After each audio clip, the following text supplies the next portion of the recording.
Circles exam के point of view से बहुत इंपॉर्टेंट है, क्वेश्चन इसमें आते ही है। तो सबसे पहला क्वेश्चन मैंने जो सर्कल्स का लिया है वो यहाँ पे आपको दिख रहा है, और ये जो ट्रायंगल है सर्कल के अंदर दो ट्रायंगल है, और एक ट्रायंगल के अंदर ये एंगल ए बी सी ये पता करने को कहा गया, जिसे एक्स का नाम दिया गया। तो देखो सबसे पहली बात कि ये एंगल और ये एंगल दोनों बराबर होगा। क्यों? क्योंकि ये सेम आर्क से दो एंगल बन रहा है, एक एंगल यहां और एक एंगल यहां। तो हम लोग सर्कल के प्रॉपर्टीज में पढ़ चुके हैं कि अगर सेम आर्क या सेम कॉर्ड से एंगल्स, एक से ज्यादा एंगल्स जो सर्कल के सर्कमफ्रेंस को टच करते हैं, वो सारे एंगल्स इक्वल होते हैं, सारे एंगल्स का वैल्यू बराबर होता है। तो यहां पर अगर ये 50 डिग्री है तो ऑब्वियसली ये भी 50 डिग्री होगा, क्योंकि एक ही कॉर्ड से बन रहा है, या फिर बोले एक ही आर्क से बन रहा है। अब तुम बच्चों यहां आ जाओ, इस ट्रायंगल ए बी सी में देखो, ये तीन एंगल का सम कितना होता है? 180 डिग्री। ये 50 है, ये 40 है, तो ये पूरा कितना होगा? ऑब्वियसली 90 होगा। तो x का वैल्यू कितना हो जाएगा? x equals to 90 degree. इस प्रॉब्लम को देखो, यहां पर ट्रायंगल एडीसी का दो एंगल आपको पता है, एक ये और नहीं, एडीसी का नहीं, ट्रायंगल एडीसी में ये एंगल मुझे पता है, और ट्रायंगल एबीडी में ये एंगल पता है 45 डिग्री, और मुझसे कहा गया कि x का वैल्यू क्या होगा। तो देखो बच्चों, यहां पर हम लोग क्या करेंगे कि ये आर्क ले लेंगे एडी, ठीक है, या ये कॉर्ड बोलो। इस कॉर्ड से दो लाइन ऐसे आ रहा है जो यहां पर आकर मिट किया, तो ये एंगल, और उसी कॉर्ड के दो एंड से दो लाइन यहां पे आकर मिट कर रहा है, तो ये एंगल और ये एंगल हमेशा इक्वल होगा। This is the property of circle. तो मैं बोल सकता हूं कि ये 32 है, तो ये भी 32 होगा। अब 45 प्लस 32 प्लस x तीनों का सम कितना होता है? 180 डिग्री। तो हम लोग लिख सकते हैं 45 degree plus 32 degree plus x, इन तीनों को जोड़ करके 180 डिग्री। ठीक है, अब x का वैल्यू निकाल लो, 180 से माइनस कर दो, माइनस 45, या इन दोनों को पहले यहीं पे जोड़ दो, ये दोनों कितना हो जाएगा? 77 डिग्री। ठीक है, माइनस 77 कर लो, 10 माइनस 7 3, और 7 माइनस 7 0, तो 103 डिग्री वैल्यू होगा किसका? x का। x का वैल्यू कितना आएगा? 103 डिग्री। कॉपी करो इसे। तो इस प्रॉब्लम में देखो, और x का वैल्यू तुम लोग पहले वीडियो को पॉज करके खुद से कोशिश करो कि x क्या होना चाहिए। ठीक है, कोशिश कर लिए। अब चलो यहां पर देखो, ये आर्क अगर AC को मैं पकड़ता हूं, आर्क AC, तो इससे दो लाइन ऐसे जाकर के B में मिट कर रहा है, और उसी से दो लाइन जाकर के D में भी मिट कर रहा है। तो जहां जहां आर्क के दो एंड से बोलो, या फिर कॉर्ड, इन दोनों को ज्वाइन कर देंगे तो कॉर्ड बन जाएगा। कॉर्ड के दो एंड से जहां जहां लाइन जाकर के मिट करे, वो सारा एंगल, जितना एंगल बनेगा सर्कल के ऊपर, वो सारे एंगल का वैल्यू बराबर होगा। तो यहां पर आर्क एसी या कॉर्ड, आर्क बोल लेते तो आर्क बना हुआ, कॉर्ड तो दिख नहीं रहा, अभी यहां पर ज्वाइन करेंगे तो बनेगा। आर्क एसी से एक लाइन यहां गया, बी पे मिट किया, और एक लाइन यहां पर गया जो डी पे मिट किया। तो ये दोनों एंगल क्या होगा? बराबर होगा। तो ये 20 डिग्री, ये भी हो जाएगा, क्योंकि ये 20 है तो ये भी 20 है। ठीक, अब यहां पर देखो ये है 90 डिग्री। तो अब तुम ही सोचो ना कि x का वैल्यू क्या होगा, तो आंसर होगा 70 डिग्री हो जाएगा x का वैल्यू। ठीक है, चलो कॉपी करो। प्रॉब्लम में देखो, एक ट्रायंगल एबीसी में दो एंगल मुझे पता है। एबीसी में दो एंगल, एक है 69 डिग्री और एक है 31 डिग्री, दिख रहा है। लेकिन मुझसे पूछा जो x का वैल्यू वो ट्रायंगल बीसीडी में है। तो तुम लोग एक बार कोशिश करो, प्रॉपर्टीज यूज होगा इसमें, कर लिए। अच्छा देखिए यहां पर गौर करो, ट्रायंगल एबीसी में जब तुम्हें दो एंगल पता है, तो ऑब्वियसली तीसरा एंगल पता कर सकते हो, क्योंकि ये 69 प्लस 31 दिख रहा है ना, ये पूरा एंगल ए बी सी ये पूरा 69 है, और एंगल ए सी बी ये पूरा 31 है। तो दोनों का सम कितना हो गया? 100 डिग्री। तो अगर ये दोनों 100 हो गया, तो ये एंगल पूरा कितना हो जाएगा? 80 डिग्री। ठीक है, this angle is what? 80 degree, 80 degree हो जाएगा। अब ये बताओ कि ये एंगल 80 डिग्री और x दोनों एक ही आर्क में दिख रहा है कि नहीं तुमको? यह एक ही कॉर्ड से बना हुआ दिख रहा है कि नहीं? ये कॉर्ड देखो BC, इससे दो लाइन गया ऐसे और जाकर के A में मिला, तो एक एंगल बना। फिर उसी कॉर्ड के दो एंड से दो लाइन और चला जो जाकर D में मिला, और एंगल बनाया x। तो x का वैल्यू कितना होना चाहिए? 80 डिग्री। तो x इक्वल टू 80 डिग्री। ठीक है, कॉपी करो इसे। इस प्रॉब्लम में देखो, ट्रायंगल ए बी, इसका कुछ नाम रख देते हैं, एपीसी, ट्रायंगल एपीसी में एक एंगल दिया हुआ 70 डिग्री दूसरा ट्रायंगल बीडीपी में एक एंगल दिया हुआ x डिग्री और मुझे x ही पता करना है यहाँ पर। तो ट्रायंगल को ना उल्टा करके देखो, या तुम उल्टा हो जाओ, उल्टा होके देखो कि ये जो आर्क तुमको दिख रहा है एडी, इस आर्क के दो एंड से दो एंगल लाइन यहां आकर मिला सी पर, तो एक एंगल बना 70 डिग्री। उसी आर्क के दो एंड से दो लाइन यहां आकर मिल रहा ना बी में, तो सी पे जो एंगल बन रहा है और बी पे जो एंगल बन रहा है वो दोनों एक ही आर्क से बन रहा है कि नहीं बन रहा है? एक ही आर्क से बन रहा है, तो दोनों का वैल्यू बराबर हो जाएगा, तो ये भी कितना होगा 70 डिग्री। क्लियर? आगे देखो, ये जो स्ट्रेट लाइन है ना, इस स्ट्रेट लाइन पे तो पूरा एंगल बनता है 180 डिग्री का, ये पूरा, और उसमें से ये थोड़ा सा हो गया 120 डिग्री, तो ये बचा कितना 60 डिग्री। 180 से 120 निकाल देंगे तो 60 ना बचेगा। अब बताओ x कितना होगा, तो ये तीनों का सम 180 हो जाएगा, 60 plus 70 plus x equal to 180 degree. तो ये दोनों मिला के हो गया 130 डिग्री प्लस x, तो यहां से x का वैल्यू कितना आ जाएगा, 180 डिग्री से 130 डिग्री माइनस कर दो तो आंसर है 50 डिग्री। तो x का वैल्यू कितना आया 50 डिग्री। समझ में आई बात? चलो कॉपी करो सर। यहां पर इस प्रॉब्लम को ध्यान से देखो। अच्छा प्रॉब्लम है कि एक ट्रायंगल है एपीडी दिख रहा है। एपीडी ट्रायंगल में एक एंगल है 35 डिग्री का और दूसरा ट्रायंगल है बी एपीडी हो गया एक ट्रायंगल, और यहां से ये ट्रायंगल हम लोग इसका कुछ नाम दे देते हैं, क्यों? तो चलो यहां पे देखो सी क्यू डी ट्रायंगल है वगैरह, इसमें एक है 25 डिग्री और एक है x डिग्री। पूछ रहा है ना कि x का वैल्यू क्या होगा, x का वैल्यू बताओ।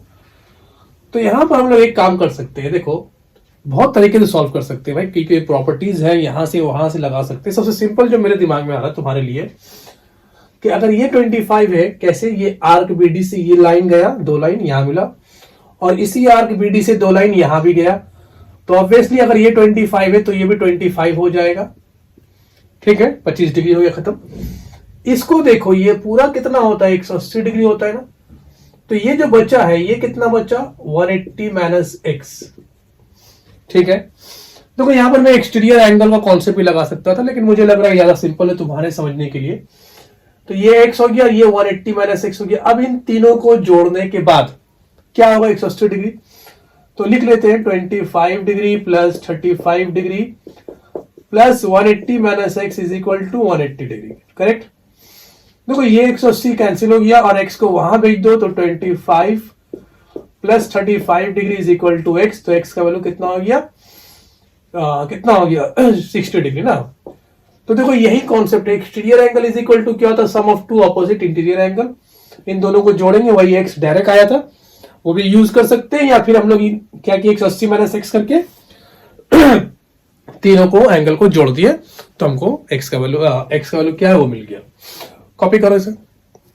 x निकालना है, यहां पर AC एक डायमीटर है सर्कल का, तो यहां पर ना एक दूसरा प्रॉपर्टी यूज करेंगे हम लोग। बच्चों ध्यान से देखना कि अगर कोई सर्कल है और उसका डायमीटर के दो एंड से अगर तुम सर्कल पे कोई भी एंगल बनाओगे तो ये एंगल हमेशा 90 डिग्री होगा।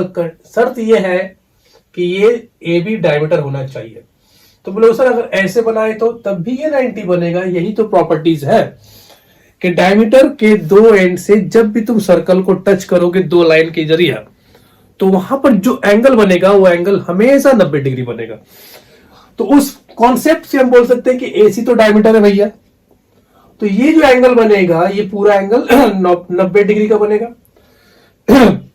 ये पूरा एंगल कितने डिग्री का बनेगा 90 डिग्री का।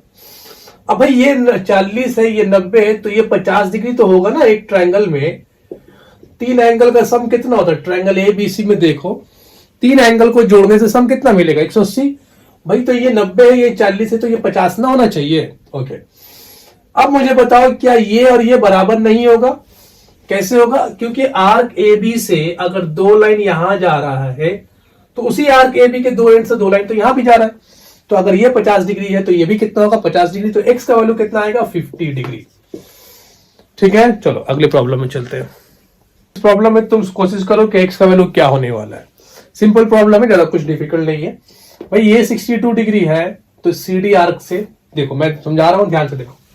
ये आर्क CD है यहां से तक, ऐसे दो लाइन यहां आकर के मिला है ना, एक लाइन यहां से आ रहा है, एक लाइन यहां से आ रहा है, यहां मिला, ये भाई साहब बना दिया 62 डिग्री। उसी दो पॉइंट से सी और डी से लाइन यहीं से चलाया यहां, तो ये एंगल भी कितना होगा, 62 होना चाहिए, तो ये 62 हो गया। अब मुझे ये बताओ कि OB और OC ये रेडियस है, क्योंकि बोल चुका O सेंटर है सर्कल का, तो अगर O सेंटर है सर्कल का तो ऑब्वियसली OB और OC तो बराबर होगा। तो अगर ये 62 है और ये x है तो ये भी x किसके बराबर हो जाएगा, 62 का। क्यों भाई, क्योंकि ये तो आइसोसेलेस ट्रायंगल बनेगा ना, OB और OC तो बराबर है। जब दो साइड इक्वल होता है किसी ट्रायंगल का तो दोनों एंगल भी बराबर होते हैं, तो x का वैल्यू कितना आएगा, 62। प्रॉब्लम को देखो, ये बहुत ही अच्छा प्रॉब्लम है। इसमें क्वेश्चन को मैंने थोड़ा सा चेंज किया है। क्वेश्चन में सिर्फ ये y निकालने को कहा गया था, मैंने x भी डाल दिया इसमें। अब मुझे ये पता करना है कि x और y का वैल्यू क्या होगा। तो यहां पर सबसे पहला कॉन्सेप्ट में काम करता जो मैं पढ़ चुका अभी जस्ट प्रीवियस क्वेश्चन में, कि OAC एक ट्रायंगल दिख रहा है और चूंकि O सेंटर है इसलिए OC और OA का वैल्यू बराबर होगा। तो अगर ये वाला एंगल थोड़ा सा OCA, अगर ये x है यहां से यहां तक, तो ये भी क्या होगा, x होगा। अब x और x 80 डिग्री तीनों मिला करके 180 हो जाएगा, ठीक है ना, ये 180 डिग्री हो गया तीनों का सब। समझ रहे, ट्रायंगल AOC में देखो भाई, क्योंकि O सेंटर है तो OA और OC क्या होगा, रेडियस ना होगा, और अगर दोनों बराबर है तो ट्रायंगल कौन सा बन गया, OAC ट्रायंगल बन गया आइसोसेलेस ट्रायंगल। आइसोसेलेस ट्रायंगल में दो एंगल बराबर होता है, तो दो एंगल कौन है, यहाँ का इतना x और ये x, ये बराबर हो जाएगा। तो x प्लस 80, तो यहां से 2x का वैल्यू कितना आया, 80 को वहां भेजो 100 डिग्री, और x का वैल्यू कितना आया, 50 डिग्री। क्लियर, तो x निकालिए। अब मुझे y निकालना है। y निकालने के लिए एक नए प्रॉपर्टी का मैं इस्तेमाल करूंगा, नए प्रॉपर्टी सर्कल में से। देखो ये दोनों मिल करके कितना हो गया, तो जवाब है सर 210 डिग्री। तो ये कितना बचेगा, क्योंकि पूरा एक सर्कल घुमाने से 360 डिग्री बनता है, तो अगर ये यहां से यहां तक बन गया 210, तो ये बचा कितना, 150 डिग्री। ये तो सिंपल सा था। अब आगे कॉन्सेप्ट को समझो। एक आर्क तुमको दिख रहा है AB, आर्क से दो लाइन चल रहा है ऐसे, पहले यहां से देखो, ऐसे दो लाइन चल रहा है, चलते चलते चलते चलते जाकर C पर मिल गया। C पर जैसे ही मिला वहां पर एक एंगल बन गया जिसका नाम Y रखा है, मैंने Y रख दिया। उसके बाद उसी आर्क के दो एंड से दो लाइन और चल रहा है, ये यहां सेंटर में आकर मिला, यहां पर एंगल बनाया 150 डिग्री। अब इन दोनों का रिलेशन होता है कि यहां वाला जो एंगल होता है वो इसका हाफ होता है। सरकमफ्रेंस में जो एंगल बनता है वो सेंटर वाले एंगल का आधा होता है। तो भाई y का वैल्यू कितना हो जाएगा, 150 बाई 2, 75 डिग्री। तो y 75 degree, angle ACB 75 degree, angle ACO 50 degree. Copy करो। तो उसी तरह उसी कॉन्सेप्ट का ही ये प्रॉब्लम है कि सेंटर वाला एंगल सरकमफ्रेंस वाले एंगल का डबल होता है। यहां पर देखो, अगर ये 75 डिग्री है तो बताओ ये कितना डिग्री होगा बच्चों, ये पूरा 180 होता है ना भाई, तो ये कितना हो जाएगा, 105 डिग्री। अगर ये 105 है तो यहां पर जो एंगल बन रहा है वो इसका डबल बनेगा। मैंने अभी थोड़ी देर पहले बताया कि ये आर्क देखो, आर्क AC, दो लाइन ऐसे चला, सरकमफ्रेंस में मिला, एंगल बन गया 105 डिग्री। इसी आर्क AC से दो लाइन ऐसे चल रहा और यहां मिला, तो ये भी एंगल बन रहा है, तो ये एंगल इसका कितना होगा, तो जवाब है डबल होगा। तो x का वैल्यू कितना हो जाएगा, 2 इंटू 105, 210 डिग्री। कॉपी करो। सर्कल है, उसमें एक डायमीटर है AB, क्योंकि O सेंटर है तो AB क्या बन गया, डायमीटर। यहां पर एंगल AOC का वैल्यू 135 दिया गया और पूछा कि ये x का वैल्यू क्या होगा। अच्छा सवाल है, कोशिश करो, कोशिश कर ली। अब यहां देखो कि ये जो एंगल पूरा बनता है, ये पूरा 180 डिग्री बनता है पूरा यहां तक, और चूंकि ये इतना तो 135 है, तो ये कितना बचेगा, ये वाला, ये होगा 45 डिग्री। कोई प्रॉब्लम नहीं यहां पर। अब देखो कॉन्सेप्ट को, यहां पर देखो, ये तुम्हें आर्क दिख रहा है BC, है ना, B और C के दो एंड पे फिंगर रखो, रुक दो, ध्यान से देखो, B और C के दो एंड पे फिंगर रखो, और दो लाइन ऐसे आया जो सेंटर पे मिल गया, कोई प्रॉब्लम नहीं, समझ में आएगी बात। फिर BC आर्क के दो एंड पे फिंगर रखो और लाइन को ऐसे देखो, यहां आकर मिल रहा, ये एंगल जो बना ये सर्कल के सरकमफ्रेंस से बना, और ये एंगल जो बना वो सेंटर में बना। तो सरकमफ्रेंस वाला एंगल सेंटर का आधा होता है, या सेंटर वाला एंगल सर्कमफ्रेंस का डबल होता है, तो x का वैल्यू क्या होगा 45 का आधा, मतलब x is equal to 22.5 degree. ठीक, कॉपी करो। इस प्रॉब्लम में देखो कि ट्रायंगल ABM, वहां पर x है और उसमें x को हम लोगों को निकालना है। यहां पर 70 डिग्री सेंटर में बन रहा है, तो प्रॉपर्टी का यूज करना है, तुम लोग कोशिश करो। कर लिए? चलो अब यहां देखो देखो AD एक आर्क है, दिख रहा? तो इसके दो एंड से दो लाइन ऐसे चला, सेंटर पे जाके मिल गया, किसी को कोई प्रॉब्लम नहीं। तो ये 70 डिग्री बना। उसी आर्क AD के दो एंड से दो लाइन जाकर के B पे मिल रहा है, तो ये एंगल सेंटर पे बना, ये एंगल सर्कल के सर्कमफ्रेंस में बना, तो ये वाला एंगल इसका आधा होगा, तो कितना आधा होगा 35 डिग्री। ठीक, अब देखो ये 90 डिग्री, तो यहां ये भी 90 डिग्री बनेगा। अरे स्ट्रेट लाइन 180 होता, आधा 90, तो आधा भी 90। अब इन तीनों का सम कितना होगा? तो जवाब है सर 180। 180 में से ये 90 तो मिल गया, अब इन दोनों का सम 90 होना चाहिए। 35 में कितना ऐड करोगे कि 90 बन जाए? तो आंसर कितना आएगा 35, मान लो 55, तो एक्स वैल्यू कितना हो जाएगा 55 डिग्री। जोड़ के देखो 90 हो जा रहा है। ठीक है, कॉपी करो। हम लोगों ने जितने सारे क्वेश्चन को सॉल्व किए हैं उसमें लगभग 2-3 प्रॉपर्टीज का हम लोगों ने यूज किया। अभी और भी क्वेश्चन बाकी है, जिसका मैं सर्कल्स का एक सीरीज बनाऊंगा, और भी मतलब सर्कल्स के बहुत सारे कॉन्सेप्ट है, उन सब के ऊपर बात करूंगा। हर एक्सरसाइज को सॉल्व करने की कोशिश करूंगा, हर तरह के क्वेश्चन को मैं सॉल्व करूंगा। तो अगले वीडियो को जरूर देखना। ठीक है, प्रैक्टिस करो।